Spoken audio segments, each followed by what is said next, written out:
Olá pessoal, meu nome é Agledson Vieira e irei dar continuidade às aulas sobre anatomia humana. Especificamente, irei dar continuidade sobre o sistema esquelético.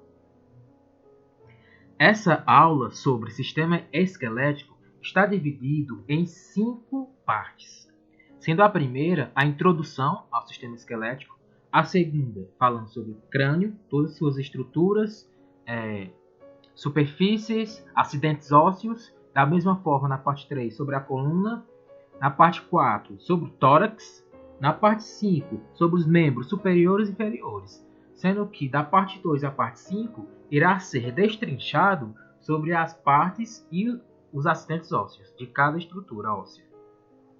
Vale salientar que o sistema esquelético muitas vezes ele é denominado como sistema ósseo, variando de professor para professor e de livro para livro.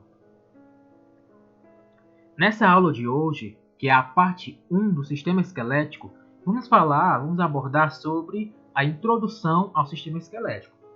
Especificamente, iremos falar sobre 9 principais tópicos. São eles: a definição do que é o sistema esquelético, quais são suas funções, quais são os tipos de esqueletos presentes, qual é a composição química e celular do osso, quais são os tipos de tecidos ósseos, quais são os revestimentos ósseos, como é feita a vascularização óssea,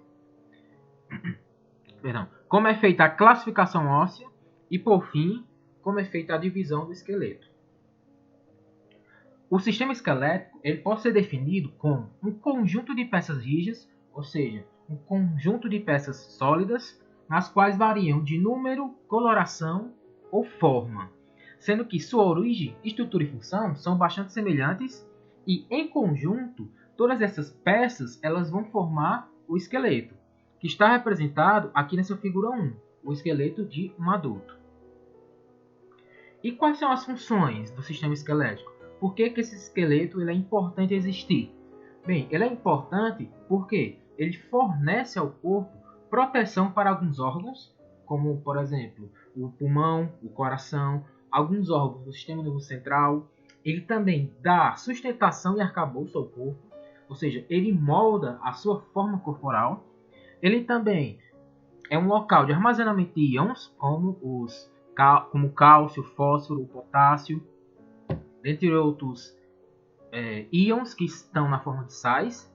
Além disso, ele auxilia nos movimentos, juntamente com outros sistemas que são essenciais, como o sistema articular e o sistema muscular. Ele fornece esse movimento, auxilia no movimento, e ele é de suma importância para a hematopoese, ou também denominada hematopoiese, que é nada mais nada menos do que a formação de novas células sanguíneas a partir de células-tronco, que ficam na medula óssea. Resumindo, as funções são proteção, sustentação, arcabouço, armazenamento de íons, hematopoese e movimentos.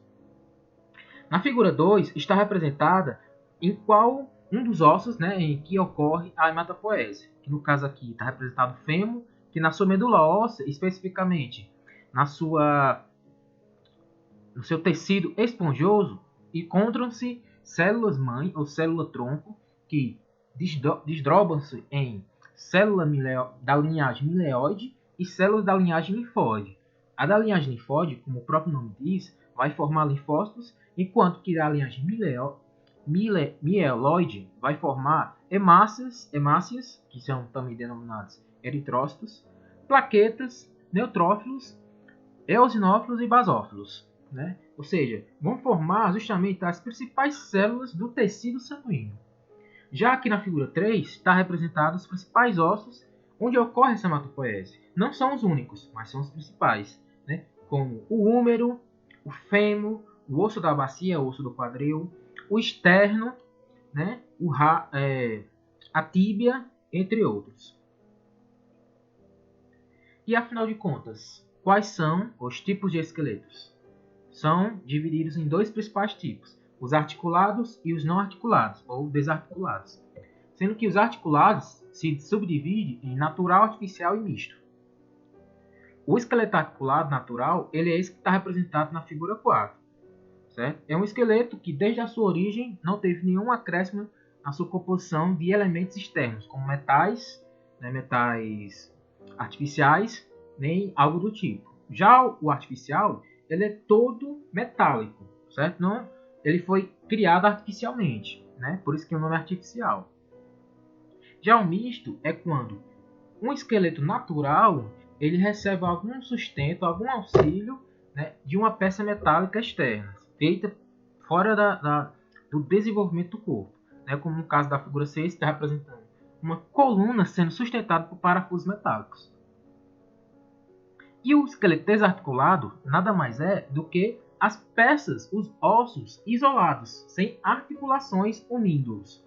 Ou seja, esse esqueleto ele é muitas vezes encontrado em laboratórios de anatomia para ser estudada a peça anatômica, o osso em si, né, isolado, separadamente, como o crânio, como as mãos, os pés, um osso do rádio, um osso do húmero, um osso do fêmur, um osso da bacia, do sacro, e assim por diante. Ou seja, o osso está desarticulado, como o nome já diz, tá? Sem articulação. E qual é a composição química do osso? Ele é separado em duas partes, que você já estudou bastante na química inorgânica. São eles o fosfato, o cálcio, o bicarbonato de cálcio, o magnésio, o potássio e o sódio. Já a parte orgânica, como você já estudou na parte da química orgânica, existem as fibras colágenas, né, que são fibras que são ricas em carbono, né, e também são proteínas, que elas são formadas a partir de células. Ou seja, nós temos a composição química dividida em duas partes, uma inorgânica e uma orgânica, sendo que a parte dos colágenos eles são predominantes. Já com relação à parte celular, a sua composição celular é dividida em três principais tipos de células: osteoblastos, osteócitos e osteoclastos. Sendo que osteoblastos são precursores de osteócitos.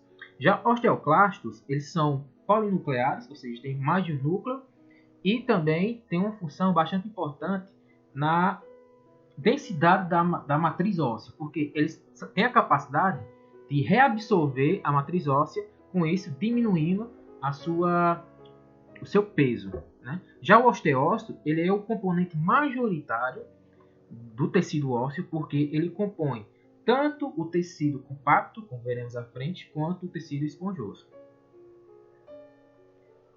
Já que foi falado dos tipos de tecidos, brevemente, né, vamos aprofundar um pouco mais. O que é o tecido? Qual é o tecido que compõe o osso majoritariamente? É o tecido conjuntivo especial rígido, ou seja, é o tecido ósseo. Só que esse tecido ele é dividido em duas partes. É o tecido ósseo compacto e o tecido ósseo esponjoso. Sendo que o compacto ele geralmente está presente na porção externa do osso, enquanto que o esponjoso está presente no centro do osso, na parte interna do osso. E ele tem esse nome esponjoso porque o aspecto que dá esse tecido, por ele ser mais espaçado, dá esse aspecto de esponja. E aqui nessa figura está representado o osso do fêmur. Bem, o osso compacto, como o nome já diz, ele é mais compacto porque o espaço entre as células é menor, e isso faz com que ele tenha uma rigidez maior comparado ao osso esponjoso. E nesse osso compacto nós vamos ter várias lamelas circulares ou circunferenciais, né, que formam justamente essa estrutura que está repleta de osteócitos, né? É o chamado osteônio. E nesse osteônio geralmente encontram-se estruturas onde passa-se, né, é o canal central onde irá passar arteríola, vênula, nervos. E vejam que nessas lamelas estão os osteócitos, que a partir de canalículos se comunicam com outros osteócitos, fazendo com que haja uma troca de informações e até certo ponto também de nutrientes. É através desses canalículos que os nutrientes que chegam aqui pelas arteríolas vão até as células e os resquícios metabólicos vão para as vênulas através desses canalículos. Ou seja, vejam que comparado ao tecido esponjoso, o tecido compacto, ele é muito mais, as células são muito mais próximas comparado aqui. E também percebam que essa estrutura próxima faz com que haja uma maior rigidez, né? E essa estrutura ela está mais na parte externa do osso, enquanto que o esponjoso está mais centralizado. Percebam que o osso esponjoso ele tem esse aspecto de esponja porque a sua estrutura ela é rica em poros. Esses poros são justamente poros devido à distância entre as suas células. É um tecido cuja matriz extracelular ela é muito mais escassa comparada ao compacto e a distância entre as células é muito menor, ou seja, é muito maior, muito maior, ou seja, você tem mais espaço entre as células, fazendo com que haja esses poros. Uma doença, né, que atinge muitas pessoas acima dos 50 anos, principalmente mulheres, chamada osteoporose, faz com que essa matriz óssea ela diminua muito mais e haja um maior espaçamento nesse tecido esponjoso, fazendo com que esses poros fiquem muito maiores, fazendo com que haja uma propensão a risco de danos, no caso de uma queda, por exemplo. Bem, e quais são os revestimentos ósseos existentes? Nós temos 4 principais. Nós temos o periósteo, nós temos o endósteo, a cartilagem e o disco de cartilagem. O periósteo ele vai revestir externamente o osso. Especificamente, ele vai revestir a diáfise. Já o endósteo ele vai revestir internamente. Endo vem de interno, de dentro. Ou seja, vai revestir a parte interna da diáfise. Já o periósteo, de periferia, ele vai revestir a parte externa. O periósteo ele é responsável pelo crescimento e espessura do osso, já que ele está presente na diáfise. Né? E na diáfise nós temos a cartilagem, que tem essa função de permitir o crescimento do osso. E em casos de dano, de fratura, é justamente esse periósteo que vai favorecer o regeneramento a partir das suas células do periósteo que migram, né, formando, crescendo, se desenvolvendo e formando o osso novamente. Já a cartilagem ela vai revestir a epífise, ou seja, a extremidade do osso, fazendo com que haja uma articulação entre os ossos, diminuindo também o impacto entre eles. E nós temos o disco de cartilagem. Esse vai revestir a metáfise em ossos em crescimento. Ele está bastante presente em ossos de criança, na parte da infância, porque ele é quem vai favorecer o crescimento do osso. Enquanto que esse osso, né, está se desenvolvendo, essa metáfise ela tende a sumir, porque o disco de cartilagem também tende a desaparecer, né, por causa da sua modificação em osso. Além disso, em consequência disso, esse disco de cartilagem ele é responsável pelo crescimento e comprimento. Ou seja, o periósteo, o endósteo ele está dentro, revestindo o osso na parte de dentro. Geralmente ele está presente revestindo o canal, canal medular, enquanto que o periósteo está na parte externa. Aqui nós temos uma representação da linha epifisária. O que seria essa linha epifisária? Nada mais é do que muitas vezes denominado como cartilagem epifisal ou disco epifisal. É um tecido cartilaginoso, certo? Que favorece o crescimento em comprimento do osso. É nada mais do que células que, a partir de processos que vão ser falados mais à frente, em outra aula, permitem com que essas células se modifiquem em osso, favorecendo o crescimento e desenvolvimento do osso. Ele geralmente se encontra na metáfise, antes da epífise, que é a extremidade do osso. E, né, ele geralmente encontra-se no osso esponjoso. Aqui nós temos a representação da cartilagem, né, que está presente aqui numa das extremidades do osso do fêmur. Percebe-se também que no osso da tíbia também existem cartilagens. E a sua principal função, além da união, é favorecer o movimento e também diminuir o atrito entre os ossos. E como é que ocorre a vascularização óssea? Ela ocorre a partir, né, de perfuração e também de canais centrais. A perfuração ela nada mais é do que canais horizontais, que são também chamados de canais de Volkmann. Já os canais centrais, eles são chamados de canais raversianos. Eles são verticais. A partir do periósteo, que reveste externamente na periferia do osso, tem-se aberturas que permitem, através de canais horizontais no osso compacto, a entrada de vasos de artérias que vão até o tecido esponjoso.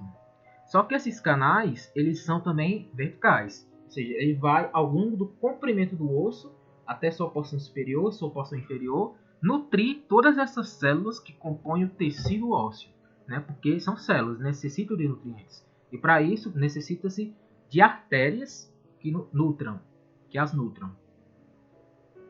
Bem, com relação à classificação óssea, aqui está representado 5 tipos de como é classificado o osso. Ele pode ser um osso longo, ele pode ser um osso plano, um osso curto, irregular ou sesamoide. O que vai diferenciar cada um deles é a sua forma, é o seu comprimento, é a sua espessura e é o seu diâmetro. Certo? Esses 4 pontos irão diferenciá-los. Como exemplo de osso longo, nós temos aqui o húmero, representado nessa imagem, nessa figura. Com relação ao osso plano, nós temos representado o externo. Com relação ao osso irregular, a vértebra. Com relação ao sesamoide, a rótula, por muitos chamado de patela. Nós temos o osso curto, o carpo. Né? E tem mais uma classificação que não está representada aqui, mas que irá ser vista mais à frente. Ou seja, todos esses ossos eles têm uma classificação e é importante conhecê-los, né, até para a sua prova, porque o seu professor irá cobrá-los de forma direta ou indireta, mas irá cobrá-los. Aqui nós temos novamente o exemplo de alguns ossos, né, como o húmero, o osso do crânio. Nós temos aqui o osso irregular, que é uma vértebra, um osso pneumático, que não foi visto, né, ainda, ou seja, é um osso que contém pneumo, lembra o que? Lembra pneu. E pneu tem o que? Tem ar dentro. Ou seja, são ossos que têm ar dentro de sua constituição, né? Dentro de uma cavidade que contém ar. Ossos curtos, né? Como aqui são os ossos do carpo. E vamos destrinchar um pouco mais com essa classificação óssea. Os ossos longos, eles são caracterizados por possuírem o comprimento maior que a sua largura e espessura. E eles são constituídos geralmente por 2 epífises, ou seja, extremidades, e uma diáfise, que é nada mais nada menos do que o seu corpo. Lembram-se da questão dos tipos de revestimento ósseos? Com relação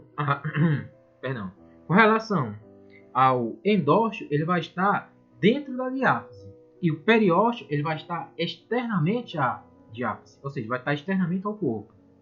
Já nas epífises, em geral, encontram-se as cartilagens. E o endósteo ele vai separar o canal medular. Né? Esse canal medular é importante frisar, por quê?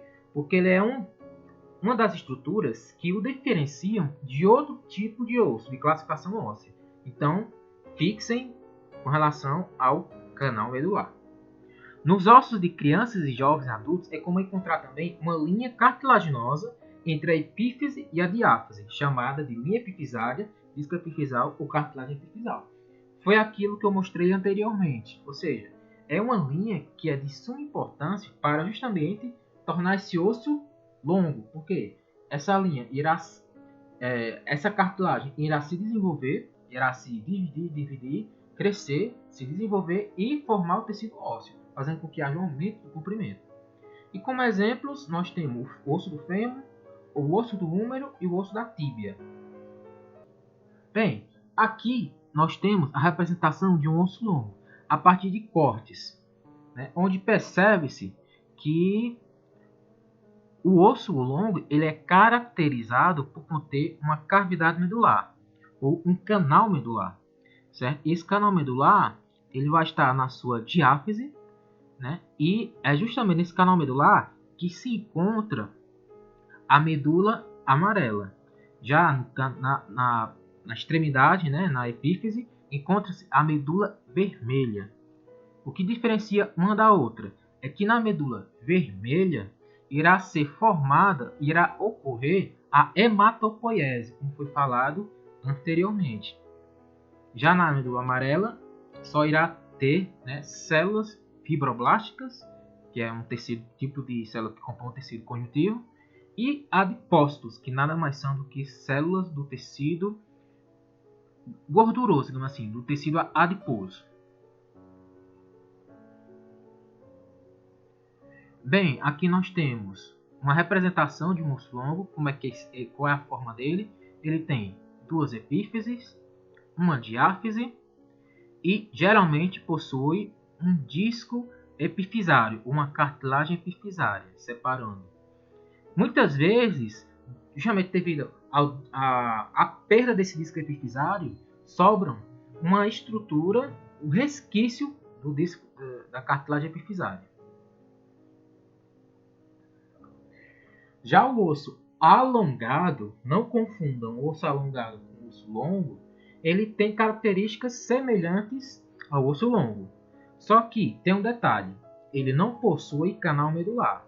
Embora ele tenha comprimento maior que a largura, maior que a espessura, ele não tem canal medular. E um exemplo desse tipo de osso são as costelas. Um terceiro tipo de osso, terceiro tipo de classificação óssea são os ossos planos, também denominados como ossos chatos.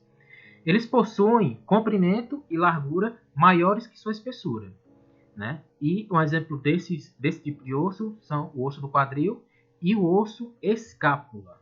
Certo? A escápula ela é classificada como um osso plano, representado aqui na figura 21. Já os ossos curtos, né, ele tem todos os seus parâmetros semelhantes, pois o seu comprimento, sua largura e sua espessura eles são equivalentes, ou seja, eles são muito similares. E como exemplo disso, nós temos ossos do carpo e ossos do tarso. Representado aqui os ossos, né, do carpo. Aqui nós temos, né, circulado em vermelho, os ossos do carpo e aqui também os ossos do tarso no pé. Não confundam, ossos do carpo é na mão, ossos do tarso são no pé. Outra classificação são ossos irregulares. O que são ossos irregulares? O nome já diz, irregular, ou seja, ele não tem regularidade. Ele não tem forma definida. E eles não conseguem, graças a isso, não ser encaixados em nenhum tipo de categoria. E como exemplo disso, nós temos as vértebras. Além disso, além da vértebra, nós temos também que o osso da mandíbula e o osso do quadril, eles são ossos irregulares, porque eles não possuem forma definida. Já os ossos pneumáticos, né, como eu já tinha dito, pneumo, lembra o nome pneu, e no pneu tem ar, são ossos que contêm cavidades revestidas de muco e que contêm ar nos seus seios. Essas cavidades nada mais são do que seios, são denominadas como seios. E os principais seios existentes são o seio frontal, esfenoidal, as células etimoidais e o seio maxilar, como está representado na figura 26.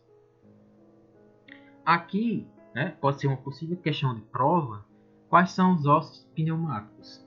Nós temos que o osso frontal, né, ele é um osso pneumático. Nós temos que as maxilas também são ossos pneumáticos, porque possuem uma cavidade revestida de muco e que contém ar. Nós temos que o etimoide e o esfenoide também são ossos que contêm ar, logo eles são ossos pneumáticos. E por fim, qual é a última classificação óssea? São os ossos sesamoides. Eles são ossos que se desenvolvem geralmente a partir da substância de certos tendões e são assemelhados com sementes, daí vem seu nome, sesamoides. Um exemplo é a rótula ou patela. Aqui é só demonstrando, né, o aparecimento de ossos sesamoides no pé, a partir de material do seu tendão. Ou seja, a partir de muito esforço, a partir de muito atrito, pode se formar um osso sesamoide no pé. E aqui é só uma demonstração do osso da patela, né, da rótula. Por fim, veremos como é feita a divisão do esqueleto. O esqueleto, pessoal, ele é dividido em dois tipos: o esqueleto axial e esqueleto apendicular. Só que vale salientar que no adulto o esqueleto ele é composto normalmente por 206 ossos, excluindo-se as variações anatômicas que podem ocorrer. Só que, normalmente, é comum você ter apenas 16 ossos no adulto. Só que na infância, quando a criança nasce e na sua infância, e até na adolescência, é comum você ter mais de 206 ossos. Só que a partir de processos, né, de transformação de cartilagem em osso, ou seja, muitas vezes 2 ossos se tornam 1, 3 ossos se tornam 1, é como irá ser visto mais à frente. Esse processo tem um nome específico e ele é de suma importância para que haja a diminuição da quantidade de ossos. E, em geral, o adulto possui 206. Com relação ao esqueleto axial, ele geralmente é dividido em 3 partes: cabeça, coluna vertebral e tórax. Aqui na figura 30 está representado os principais constituintes, né, do esqueleto axial, ou seja, os ossos da cabeça, os ossos da coluna vertebral e os ossos do tórax. Já com relação ao esqueleto apendicular, ele tende a ser dividido em cinturas ou raízes e membros superiores e inferiores. Aqui representado na figura 31, né? São os ossos que compõem o esqueleto apendicular. Bem, na figura 32, nós temos que o esqueleto axial ele é composto pelos ossos do crânio, pelo osso hioide, pelos ossículos da orelha, pela coluna vertebral e pelos ossos do tórax, sendo que os ossos do crânio ele é dividido, né, por dois tipos: os ossos do neurocrânio, né, que aqui está representado como ossos do crânio, que ao total somam-se 8, aos ossos do viscerocrânio, ou ossos da face, né, que soma-se 14. O iódio, que é um osso, né, é único, encontra-se na altura do pescoço. Os ossículos da orelha, que se encontram no canal do ouvido interno. Os ossos da coluna vertebral, que somando-se dão 26. Os ossos do tórax, tem o osso externo, que é um só. E as costelas, que são 12 pares, que em total dão 24. Somando-se todos esses ossos do esqueleto axial, percebe-se que temos 80 ossos compondo esse esqueleto. Já com relação ao esqueleto apendicular, representado na figura 34, percebemos que os seus principais componentes são a cintura torácica, os membros superiores, a cintura pélvica ou do quadril e membros inferiores. Com relação à cintura torácica, percebemos que as clavículas são 2, escápulas são 2, que no total dá 4. Com relação aos membros superiores, temos os húmeros, 2 ossos, unas, 2 ossos, rádios, 2 ossos, carpos, né, são os ossos do carpo, dão 16, 8 em cada mão. Ossos do metacarpo dão 10, 5 em cada mão. Ossos das falanges dão 28, 14 em cada mão. Com relação à pelve, nós temos 2 ossos, né, porque eles são unidos pela síntese pélvica, ou seja, tem um osso na esquerda e um osso na direita. Com relação aos membros inferiores, nós temos 2 fêmurs, 2 fíbulas, 2 tíbias, 2 patelas ou rótulas, 14 ossos do taço, 10 ossos do metatarso e 28 falanges.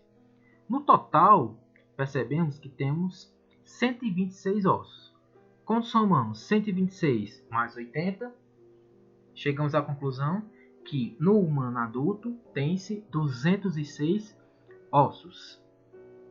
Bem, pessoal, era isso por hoje. Essa primeira parte da aula vai ficar disponível e logo depois, né, outro dia, irei postar a parte 2, que é justamente falando sobre o crânio, especificamente sobre o neurocrânio e o viscerocrânio, certo?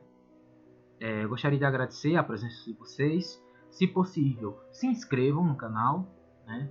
deixe seu like no vídeo, isso vai ajudar bastante na divulgação do canal e dos vídeos, né? Espero que esse vídeo tenha auxiliado você, né? Seja na sua prova, seja no seu aprendizado, seja naquilo que você esteja utilizando o vídeo, para que você esteja utilizando o vídeo. Espero que ajude, né? Até mais. Valeu!